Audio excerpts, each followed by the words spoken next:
السلام عليكم ورحمة الله وبركاته. اليوم هنبتدي أول حلقة من حلقات تدريس اللغة الإنجليزية. هنبتدي بالسنة الرابعة Grade 4 Second Term الوحدة السابعة Unit 7.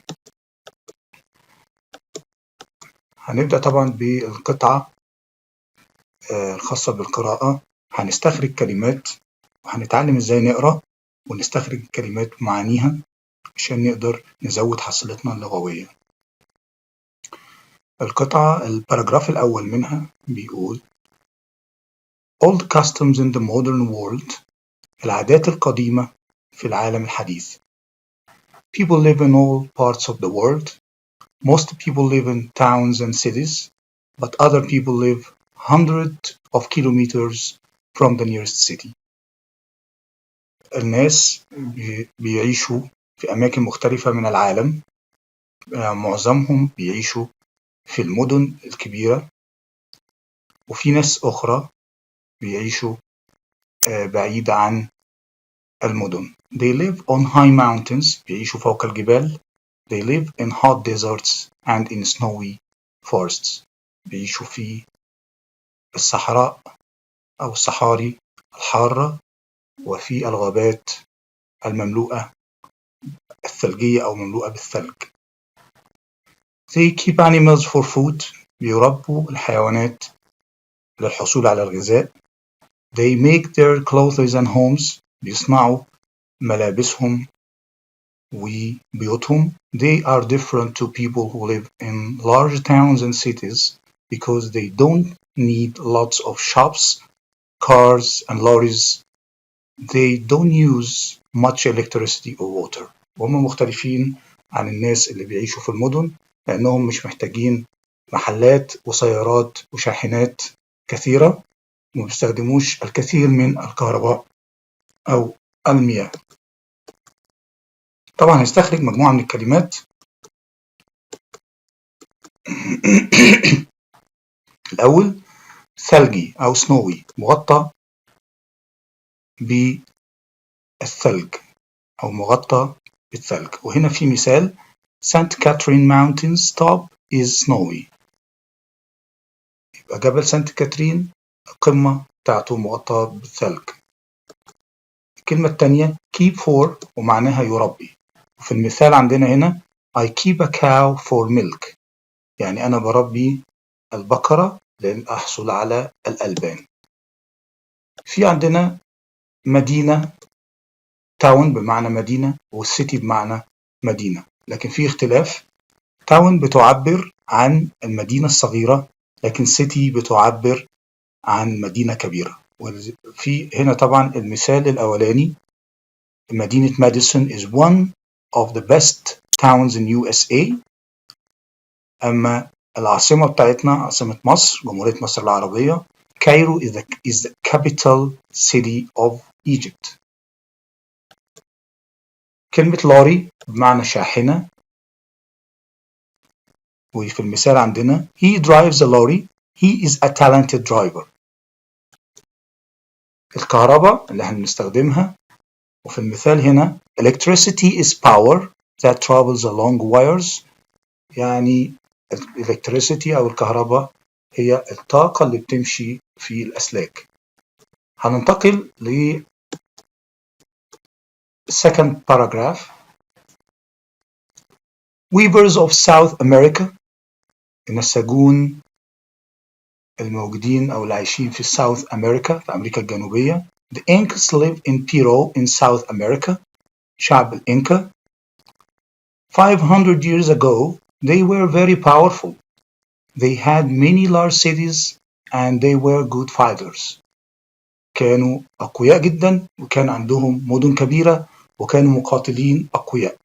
They had silver and gold and jewels.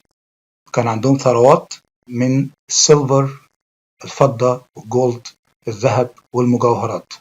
They kept many animals and they had good food and clothes. كان عندهم حيوانات بتمدهم بالغذاء طبعا، وكان عندهم ملابس.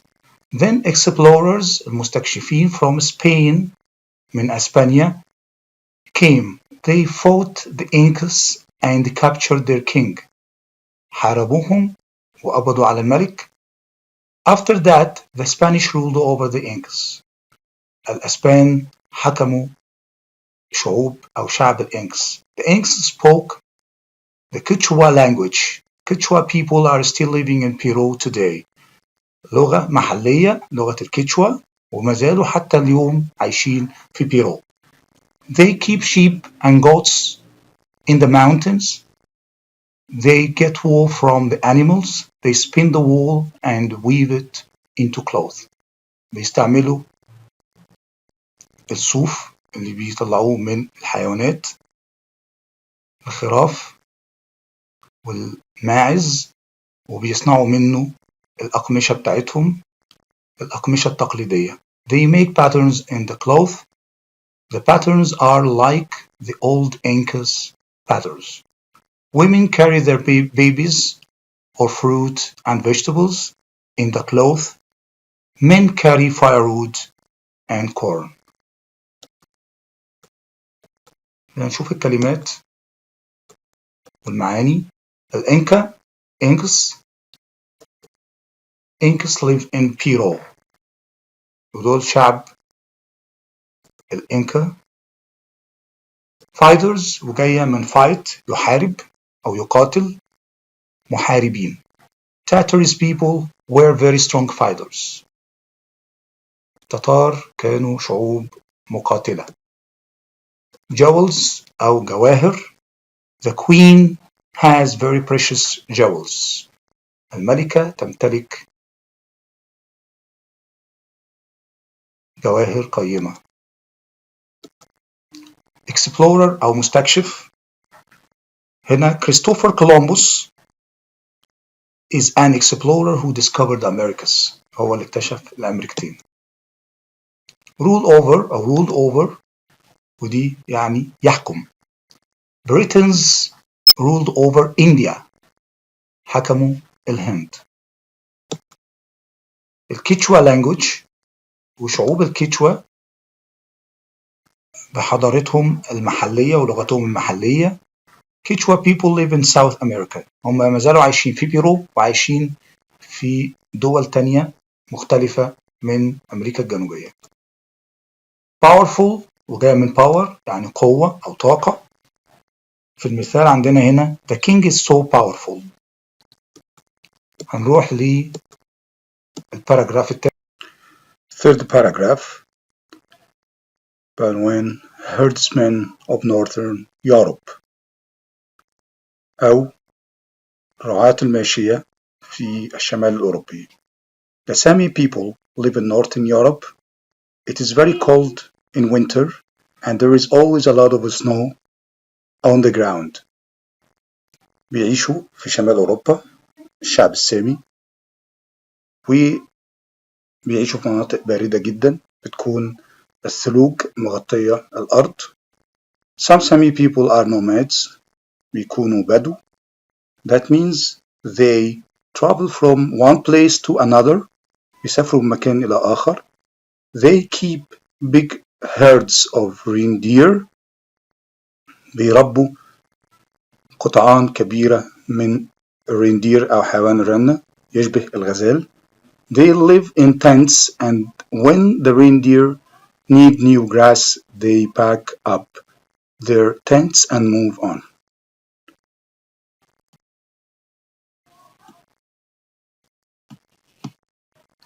Farmers of Tibet. The Tibetan people live near the highest mountains in the world.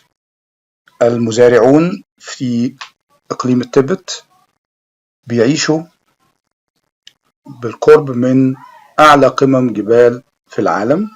Some Tibetans are nomads. بعضهم بدو. They keep sheep and goats. بيربوا الماعز والخراف. Tibetans farmers use yaks on their farms. بيستخدموا الثيران في المزارع بتاعتهم. The yaks pull carts and ploughs. بيحركوا أو بيسحبوا السيارات العربات والمحراث بيستخدمه المزارعون. Travelers in the desert. The Bedouin people live in hot places. البدو أو المسافرون عبر الصحراء. البدو بيعيشوا في أماكن حارة. Some Bedouin travel through the desert. Like the Sami people, they keep animals and they live in tents. بيعيشوا في الخيام. When they move the animals, they can take their tents with them. They hunt with falcons. بيستخدموا الصقور في الصيد عشان يوفروا الاحتياجات من الغذاء. So their families have more food. Nowadays not many Bedouins live in the desert. ليس الكثير منهم بيعيشوا في الصحراء all the time كل الوقت. Many of them live in houses. بيعيشوا في بيوت in towns and village. في المدن والقرى. But they still fly falcons in the desert. بس بيستخدموا أو بيطيروا الفالكونز. هنا هنيجي للفوكابولري اللي احنا استخرجناها من القطعة. رعاة الماشية herdsmen. وفي المثال عندنا herdsmen move from a place to another.